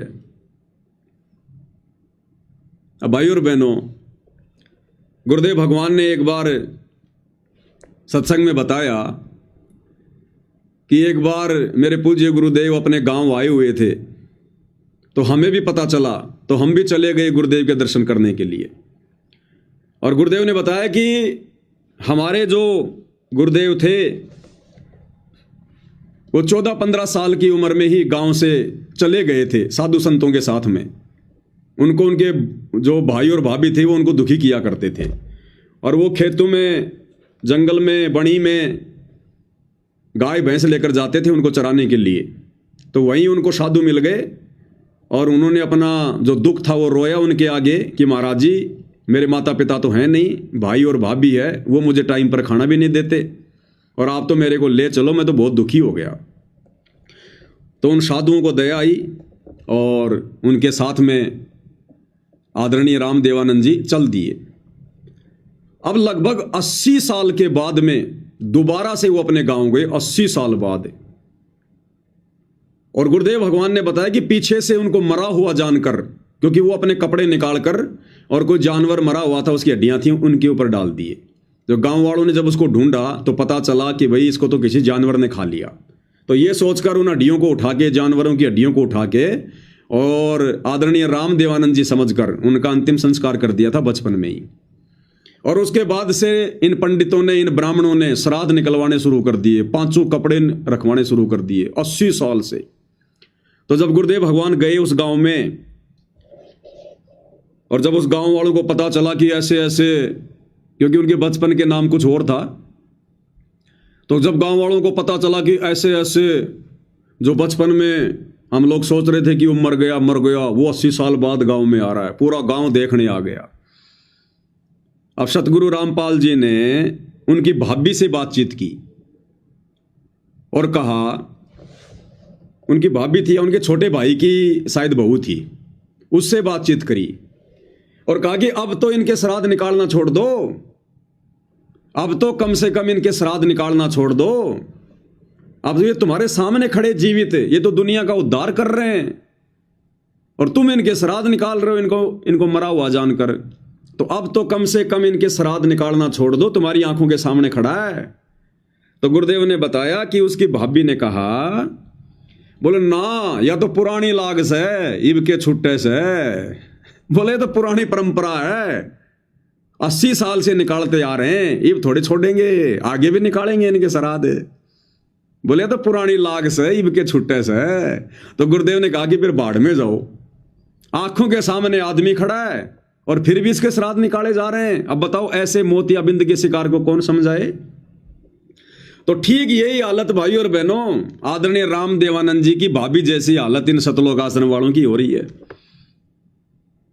खुद ही कह रहे हैं वीडियो बना बना के कि वर्तमान में संत रामपाल जी के रूप में कबीर जी साक्षात धरती पर प्रकट हैं, और उसके बावजूद भी उनको मानुष माना जा रहा है और दाढ़ी मूंछ वाली नकली कबीर की फोटो को ही भगवान मान के और उसके श्राद्ध से निकाले जा रहे हैं, उसके श्राद्ध निकाले जा रहे हैं। जीवित संत को नहीं पूजा जा रहा।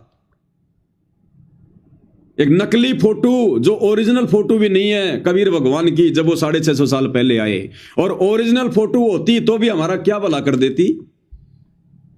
हमें तो वक्त गुरु पार करेगा, वक्त गुरु का स्वरूप हमारे पाप कर्मों को नाश करेगा, उनके दर्शन से हमारे पाप कर्म कटेंगे। तो ये खाली जुबान से संत रामपाल जी को भगवान कहते हैं, लेकिन ये अभी हृदय से मान नहीं पा रहे कि सतगुरु रामपाल जी ही भगवान हैं। तो ऐसे भाई और बहनों, अब इन लोगों को क्या कह सकते हैं, इनको क्या समझा सकते हैं। ऐसे लोगों के ऊपर तो पूज्य गुरुदेव भगवान ने एक शब्द बनाया हुआ है जो इन लोगों के ऊपर बिल्कुल फिट बैठता है।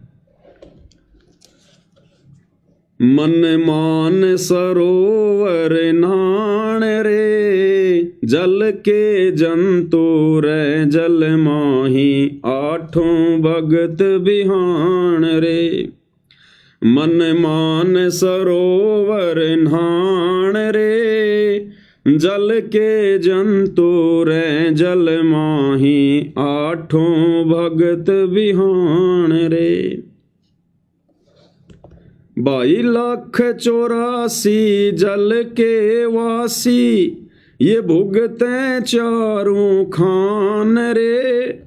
चेतन होक जड़ को पूज, ये गांठ बांध पाषाण रे। क्या कह रहे हैं परमात्मा, 1,84,000 जल के वासी, ये भुगते चारों खान रे, और चेतन होके जड़ को पूजे। यानी इंसान खुद चेतन है, चल रहा है, फिर रहा है, बोल रहा है, और कहते हैं हे इंसान तू चेतन होकर, और एक जड़, एक मूर्ति, एक फोटो, उसको तू भगवान मान के पूज रहा है। चेतन होके जड़ को पूजे, ये गांठ बांध पाषाण रे। पत्थर को गांठ बांध रखा इन्होंने अपने पल्लू के, बहुत कीमती वस्तु समझकर। जैसे कोई व्यक्ति हीरे मोती लाल को ना पहचान कर उसको तो साइड में छोड़ दे, और एक जो है पत्थर को अपने पल्लू के गांठ बांध रखा है, ओहो बड़ी कीमती चीज है ये। तो कहते हैं वो तो मूर्ख व्यक्ति है जो चेतन होके जड़ को पूज रहा है। तो इसी प्रकार ये लालों के लाल, हीरे मोती लाल सतगुरु रामपाल जी भगवान है। ये चेतन परमात्मा, जिंदा परमात्मा, इसको भगवान नहीं मान रहे, इनकी आरती नहीं उतार रहे, इनको भोग नहीं लगा रहे, इनका प्रकट दिवस नहीं मना रहे, और वो जड़, वो फोटो, उसको परमात्मा मान के पूज रहे हैं। तो ऐसे लोगों के विषय में कह रहे हैं भगवान, 184 जल के वासी भुगते चारों खान रे, चेतन होके जड़ को पूजे ये गांठ बांध पाषाण रे, गांठ बांध पाषाण रे। भाई मरकट कहाँ चंदन के लेपे, क्या गंग नवाव सवान रे। भाई मरकट कहाँ चंदन के लेपे, क्या गंग नवाव सवान रे। सुधी हो ना पूछतास की, वो छोड़े को न्या बाण रे, छोड़े को न्या बाण रे। परमात्मा कहते हैं ऐसे लोगों की हालत तो उस गधे के जैसी है। मरकट यानी गधा। गधे को उसके शरीर पर चाहे कितना जो है चंदन का लेप कर दो, अगले ही पल उसको छोड़ते ही वो कुर्डियों में जाकर लौटेगा, राख में जाके लौटेगा, गंदगी में। तो कहते हैं मरकट के ऊपर चंदन लेप करने का कोई फायदा नहीं, उसने तो गंदगी में उसने लोट लगानी है। तो इन आश्रम वालों को कितना ही समझा दो, कितना ही ज्ञान बता दो, कितना ही कुछ दे दो, इनको प्रमाण है, अगले पल इन्होंने तो गुड़ और गोबर को एक करना है। और क्या गंग नवावे सवान रे। और कहते हैं जो कुत्ता होता है ना, कुत्ते को कितना ही गंगा जी में स्नान करवा दो, उसकी पूंछ कभी सीधी नहीं हो सकती, कभी भी, चाहे गंगा जी में कितनी डुबकी लगाओ। तो जो ज्ञानहीन प्राणी होते हैं, जिनके पिछले जन्मों के संस्कार मजबूत नहीं होते हैं भाई और बहनों, उनको कितने प्रमाण दे दो, कितने वीडियो बना दो कि गुरुदेव भगवान स्वयं परमात्मा है, परमेश्वर हैं, कबीर जी हैं, मान जाओ, लेकिन उनकी पूंछ कभी भी सीधी होने वाली नहीं है। वो छोड़े कोन्या बाण रे, बाण यानी आदत। वो कुत्ता कभी भी अपनी आदत नहीं छोड़ता, वो गधा कभी भी अपनी आदत को नहीं छोड़ेगा। भाई 12 कोट जहां जम किंकर, बड़े बड़े दैत्य हवान रे। 12 कोट जहां जम किंकर, बड़े बड़े दैत्य हवान रे। धर्मराय के दरगाह माही, हो रही खेचा ताण रे, हो रही खेचा ताण रे। भाई 184 कठिन 83, तू वचन हमारा मान रे। 184 कठिन 83, तू वचन हमारा मान रे। जैसे लो तार जंती में, तेरे ऐसे खिंचे प्राण रे, ऐसे खिंचे प्राण रे। फिर क्या होता है ऐसी आत्माओं के साथ में? देखो, ये जगत और भगत दोनों के लिए है ये संदेशा। जगत वाले जो शास्त्र विरुद्ध साधना करते हैं, जो इन पत्थरों की पूजा करते हैं और परमात्मा को नहीं पहचानते, साधु संतों की शरण में नहीं आते, और संतों के शरण में आने के बाद, जैसे सतगुरु रामपाल जी की शरण में आने के बाद, तत्व ज्ञान लेने के बाद भी जो उन पत्थरों की पूजा करते हैं, पत्थरों को ही भगवान मानते हैं, ये फोटो और पत्थर, इसमें कोई अंतर नहीं है भाई और बहनों। जिस समय ये शब्द जो बनाया गया है आदरणीय गरीबदास जी के द्वारा, उस समय भाई और बहनों ये डिजिटल मीडिया नहीं था, ये प्रिंट वगैरह निकालने की सुविधा नहीं थी, ये फोटो वगैरह नहीं बनती थी देवी देवताओं की। उस समय ये मूर्तियां बनती थी पत्थर की, इसलिए गरीबदास जी ने जो है वो जड़ नाम दिया उसको, कि भाई वो मूर्तियां पूजते हैं। अब वर्तमान में कलयुग की पिछली पीढ़ी है, सोशल मीडिया है, वैज्ञानिक युग है। अब वर्तमान में उन देवी देवताओं की फोटोओं को जो है वो कागज के ऊपर प्रिंट कर दिया। तो चाहे वो पत्थर की मूर्ति पूजो और चाहे जो है वो कबीर जी की फोटो बना के पूजो, वो जड़ को पूजना है, जड़ को पूजना। इसलिए परमात्मा कह रहे हैं फिर उन प्राणियों के साथ में आने वाले समय में फिर क्या बनेगी, जो जड़ की पूजा कर रहे हैं, जो पत्थरों की पूजा कर रहे हैं, जो मुर्दों की पूजा कर रहे हैं।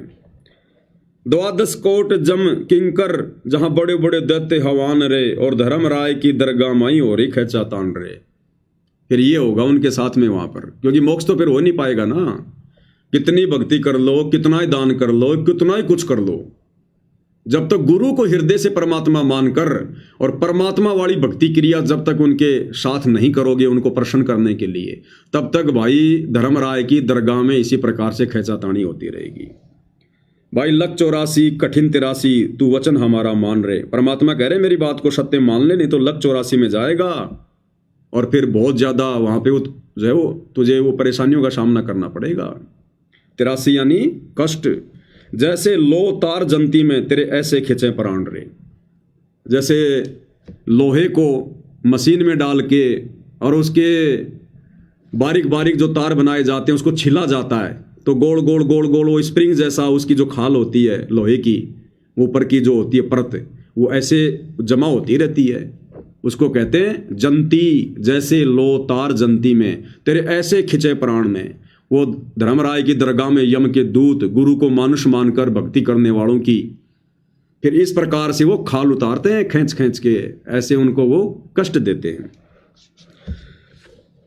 भाई लख 84 मेट देते हैं शब्द हमारा मान रे।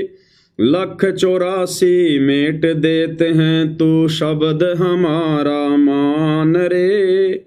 हरदम नाम जपो हर हीरा, चलना आम दीवान रे, चलना आम दीवान रे। स्वर्ग रसातल ये लोक कुशातल, रचे जमी आसमान रे। स्वर्ग रसातल ये लोक कुशातल, रचे जमी आसमान रे। 14 तपक किए पल माही, ये सरज शशि और भान रे। सिरज शशि और भान रे। भाई निर्गुण नूर जहूर जुहारम, निरख परख परवान रे। निर्गुण नूर जहूर जुहारम, निरख परख परवान रे। गरीबदास निज नाम निरंतर, सतगुरुदेव दान रे, सतगुरुदेव दान रे। मन मान सरोवर नाण रे, जल के जंतु रे जल माही। आठों भगत बिहान रे, आठों भगत बिहान रे। तो ये हाल है भाई और बहनों इन लोगों का। अब परमात्मा ने तो समझाने में अपने सत्संगों में भाई और बहनों कोई कसर नहीं छोड़ी। हिसार जेल में बैठकर भी गुरुदेव भगवान ने विशेष संदेश इतने प्यार से इतने अच्छे से खुलासा किया। गुरुदेव ने अपने विषय में भी खूब गुरुदेव भगवान ने संकेत कर दिए कि इस दास को पहचान लो, ये दास कौन है, नहीं तो ये काल तुम्हें खाएगा। तो इसी प्रकार भाई और बहनों जो रजा आज वर्तमान में हम सत्सेवक भाई बहनों पर हुई है वो अनमोल है। छप्पर फाड़, छप्पर फाड़। अब आज दास सोशल मीडिया पर देख रहा था, सतलोक आश्रमों से जुड़े किसी भगत ने एक पोस्ट की है और उस पोस्ट में उसने क्या बताया है कि भाई हिसार जेल से गुरुदेव भगवान का आदेश आया है और गुरुदेव भगवान ने संगत को क्या आदेश दिया है।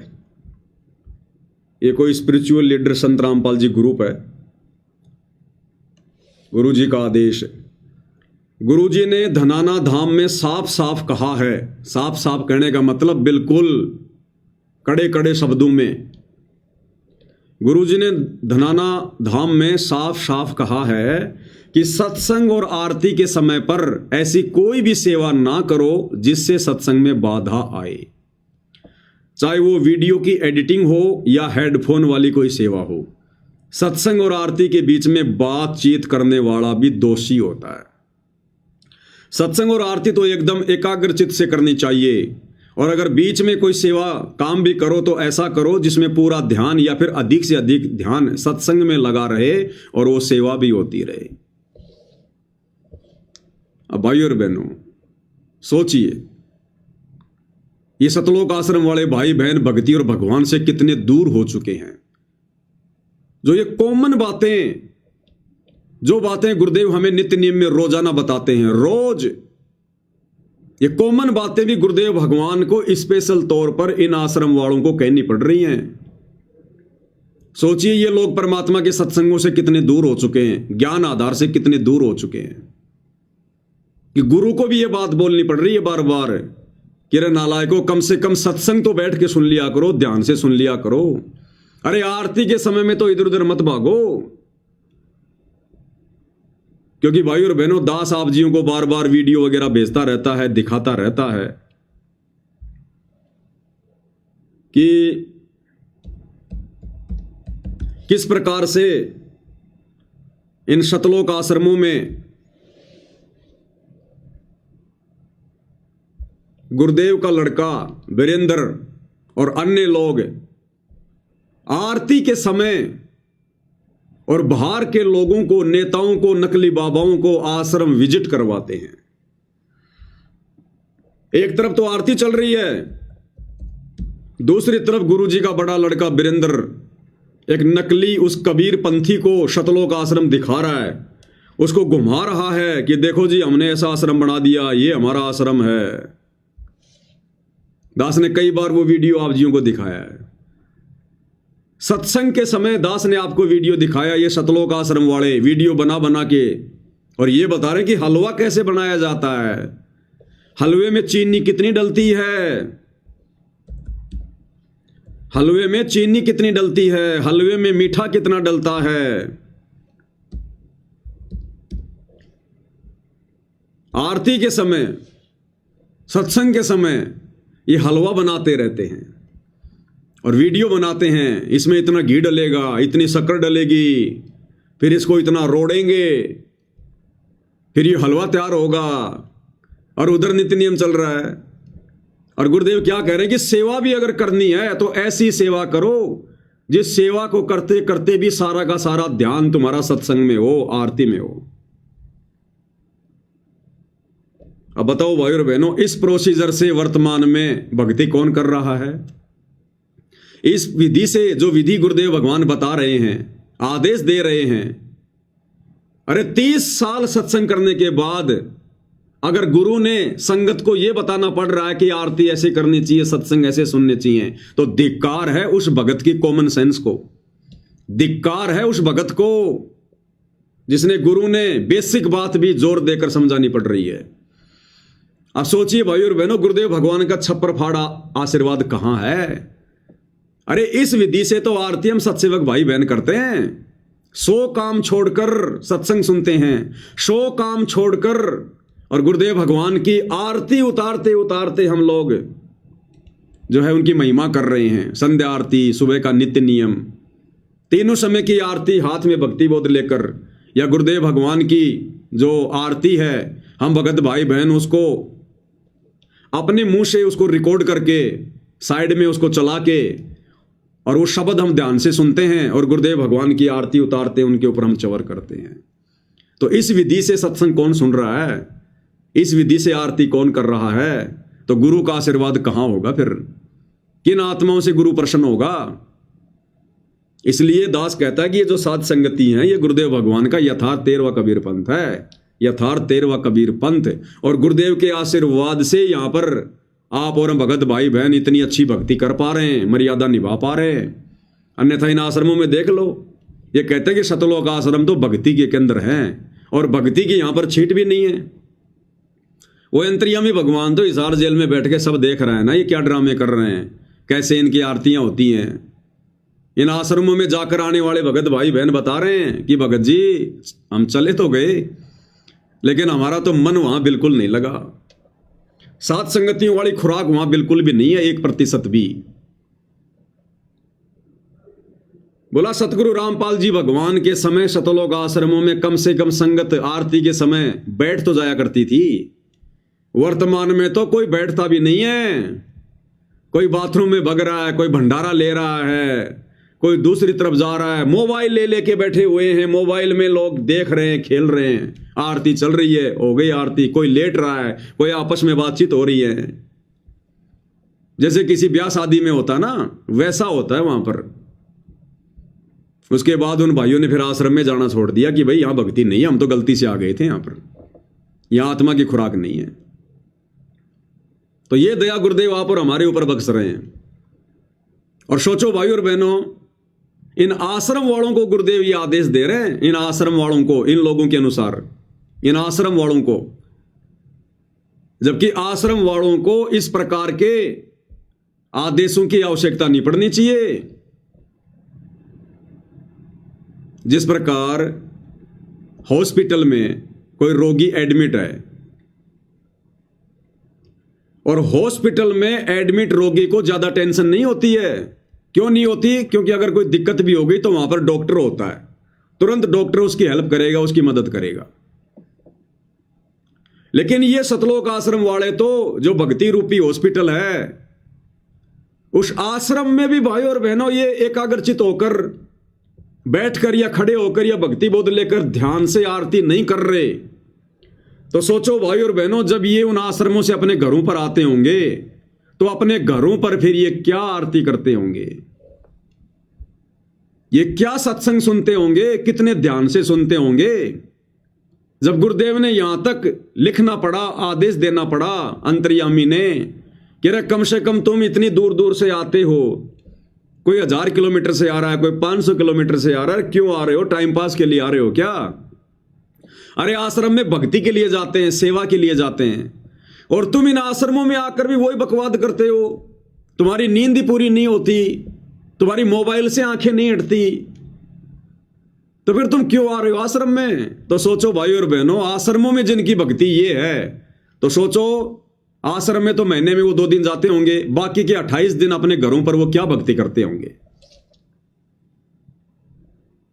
तो ये दया भी पूज्य गुरुदेव भगवान ने आप और हमारे ऊपर बख्शी हुई है। और इस संदेश के माध्यम से सत्सेवक भाई बहनों ने और सावधानी बरतनी है। अगर कोई सत्सेवक भाई बहन गफलत में चल रहा हो, आरती के समय या सत्संग के समय यदि वो फालतू की यदि कोई वो क्रिया करता हो, तो भाई उनको भी सावधान होने की जरूरत है। आदेश तो आदेश ही होता है। मैं इस लिखे हुए पैराग्राफ को आदेश इसलिए बता रहा हूं, मुझे नहीं पता ये गुरुदेव का आदेश है या नहीं है। जिस भगत ने ये डाला है गुरु जी का आदेश बताकर, मैं इसको आदेश इसलिए मान रहा हूं, बता नहीं रहा, मान रहा हूं, क्योंकि ये जो लिखी हुई लाइनें हैं ये मेरे गुरुदेव के तत्व ज्ञान से संबंधित हैं। ये गुरुदेव भगवान के वचनों से मेल खाती हैं, उनके सत्संगों के अनुसार है ये। इसलिए ये चाहे धनाना आश्रम में आदेश आया हो, चाहे किसी और भगत को गुरुदेव ने दिया हो, लेकिन ये गुरुदेव के सत्संगों से मेल खा रही है, इसलिए मैं इसका समर्थन कर रहा हूं। हम उन तमाम आदेशों का समर्थन करेंगे जो आदेश गुरुदेव के सत्संगों से मेल खाएंगे, वो चाहे सतलोक आश्रम की तरफ से आओ या चाहे वैसे कोई भगत बताओ। लेकिन ये लोग ऐसा कोई आदेश पारित ही नहीं करते जो गुरुदेव के ज्ञान के अनुसार हो। तो जो आदेश गुरुदेव के अनुसार होगा, उनके भक्ति विधान के अनुसार होगा, उसको हम बिल्कुल सत्य मानेंगे। तो ये जो आदेश है ये गुरुदेव भगवान के भक्ति विधान के अनुसार है, बिल्कुल सत्य है। तो हम सत्सेवक भाई बहनों ने और अधिक ध्यान रखना है और अधिक विशेष सावधानी रखनी है कि आरती के समय हम अन्य कोई दूसरा काम ना करें। और इसीलिए सतगुरुदेव भगवान ने ये पाती पंच पोहप कर पूजा, देव निरंजन और न दूजा, हमसे इस विधि से आरती करवानी शुरू की है, ताकि मन को बकवाद करने के लिए, इधर उधर की बातें सोचने के लिए समय ना मिले। अगर आरती करते समय सुबह का नित्य नियम या शाम की संध्या आरती, जब गुरुदेव की आरती करते हुए हम उनकी महिमा करेंगे, तो हमारा ध्यान कहाँ रहेगा? या तो वाणियों में रहेगा या फिर सामने गुरुदेव भगवान के स्वरूप में रहेगा, क्योंकि हम आरती उनके स्वरूप को देखकर कर रहे हैं सामने। तो कान क्या सुनेंगे? गुरुदेव के वचन, वो वाणियां, वो चाहे भगत की जुबान में हो चाहे गुरुदेव की जुबान में हो। और आंखें क्या देखेंगी? अपने गुरुदेव का स्वरूप। तो गुरुदेव भगवान ने किस कदर हम आत्माओं को काल के षड्यंत्र से दूर करके भक्ति के नजदीक बैठा रखा है। तो ये दया भी परमात्मा की विशेष तौर पर आप और हम भगत भाई बहनों के ऊपर हुई है। और हमने पूज्य गुरुदेव भगवान की इस रजा को भाई और बहनों इसी प्रकार से आजीवन बना के रखना है, आजीवन। तभी हमारा यहां से पीछा छूटेगा, हमारी बात बनेगी। ये सात संगतियां भगवान ने इसलिए शुरू करवाई है ताकि हम जागरूक रहें, जागृत रहें मन को, क्योंकि मन रूप में ये काल ही बैठा है साक्षात। तो गुरुदेव कहते हैं कि इस मन को यानी इस काल को जरा भी मौका ना मिले अब, क्योंकि अब ये बड़ी बड़ी गलतियां करवाने की कोशिश करेगा। इसको भी पता है कि मेरे हाथ से मेरा भोजन निकलता जा रहा है और विनाशकालीन समय बहुत नजदीक है। हम 2025 के एंड में जी रहे हैं। भविष्य वक्ता कहते हैं कि 2025 जाते जाते दुनिया को खून के आंसू रुला के जाएगा, और 26 और 27 का तो कहना है क्या, वो तो दुनिया को बंदर दिखेगा ही दिखेगा। तो भाई और बहनों, उस आगामी समय को भी ध्यान में रखकर और आगामी समय की ज्यादा चिंता ना करके हमने अपने गुरुदेव के वचन की चिंता करनी है, अपने मोक्ष की चिंता करनी है। जो होना है वो तो होके रहेगा, लेकिन हमने यदि अपने गुरु के वचन को तोड़ दिया और यदि हम पार नहीं हुए तो फिर हमारे साथ में फिर असंख्य जन्मों में असंख्य बार होगा फिर ऐसे विनाशकारी समय, ऐसी प्रलय, ऐसे दुख तकलीफें हमने अनंत बार फिर भोगनी पड़ेंगी। और यदि वर्तमान में गुरुदेव के वचन पर रहे, मर्यादा में रहे, सात संगति से जुड़े रहे, गुरु को परमेश्वर मानकर भक्ति पर लगे रहे, तो ये वर्तमान समय की जो समस्या है, जो पूरे विश्व को दिखाई दे रही है कि आने वाले समय में क्या होने वाला है, 2028 युग परिवर्तन, आने वाले 2.5-3 वर्षों में क्या होगा, परमेश्वर हमारे ऊपर इस आपदा को भी नहीं आने देंगे। इन आपत्तियों से भी गुरुदेव हमारी रक्षा करेंगे, सुरक्षा करेंगे, हमारे परिवार की रक्षा करेंगे, हमारी संपत्ति की रक्षा करेंगे। कह रखा गुरुदेव ने कि मर्यादित भगत की तो संपत्ति की भी परमात्मा रक्षा करेगा। तो आने वाले समय में ये देश और दुनिया जिस बुरे दौर से गुजरने वाली है, उस दौर में गुरुदेव हमें अपनी पलकों पर रखेंगे, पलकों पर। गुरुदेव एक सत्संग में बताते हैं कि काल ने परमात्मा का मजाक उड़ाते कहा कि ठीक है, आज तो तूने इनको नाम दे दिया, ज्ञान दे दिया, और जो मर्यादा में रहेगा आप उनके साथ हो, लेकिन फिर क्या होगा जब वो प्रलय का समय आएगा, जब वो विनाशकालीन समय आएगा। तो काल ने कहा कि धर अंबर सब जाएंगे और विनसेंगे कैलाश, एकम एका होवेगा तब कहां रहेंगे तेरे दास। तो परमात्मा ने कहा कि धर अंबर सब जान दे और विनसन दे कैलाश, और एकम एकम होण दे मेरे आश्रय रहेंगे मेरे दास। कि आज जो ये भक्ति कर रहे हैं, जो धर्म कर्म कर रहे हैं ना, इस भक्ति और धर्म कर्म के सहारे इन आत्माओं को मैं अपनी हथेलियों पे रखूंगा, अपने हाथों पर। जैसे पानी के ऊपर जहाज रहता है ना, वो डूबता नहीं, ऐसे तेरे उस विनाशकारी समय में मैं अपनी आत्माओं को ऐसे रखूंगा, उन पर कोई आंच नहीं आने दूंगा। तो ये परमेश्वर के वचन हैं, शाश्वत सत्य हैं, लेकिन ये शाश्वत सत्य वचन उन्हीं आत्माओं पर लागू होंगे जो आत्माएं वर्तमान में गुरुदेव की हर प्रकार से मर्यादाओं में रहकर भक्ति करेंगी, उनके विधान में रहकर जो भक्ति करेंगे, उन्हीं के ऊपर लागू होगा।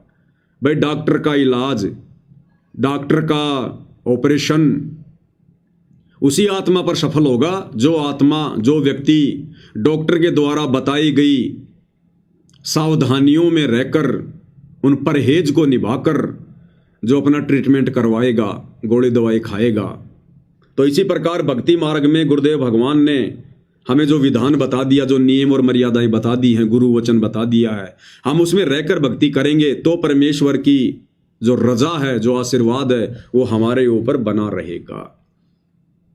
इसलिए हमने मर्यादित भक्ति और हर प्रकार से गुरुदेव को प्रसन्न करने वाले तरीके और नेक नीति, ईमानदारी से अपना जीवन यापन, और एकमात्र टारगेट हमारा सतलोक। तो इस विधि से भाई और बहनों परमेश्वर हमारे ऊपर दया बख्शेंगे।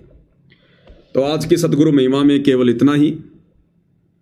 परमेश्वर हम सभी को आशीर्वाद दें, अपना आशीर्वाद हमारे ऊपर बनाकर रखें। तब तक के लिए सात संगति को विराम देते हैं। बंदी छोड़ सतगुरु रामपाल जी परमेश्वर जी की जय हो।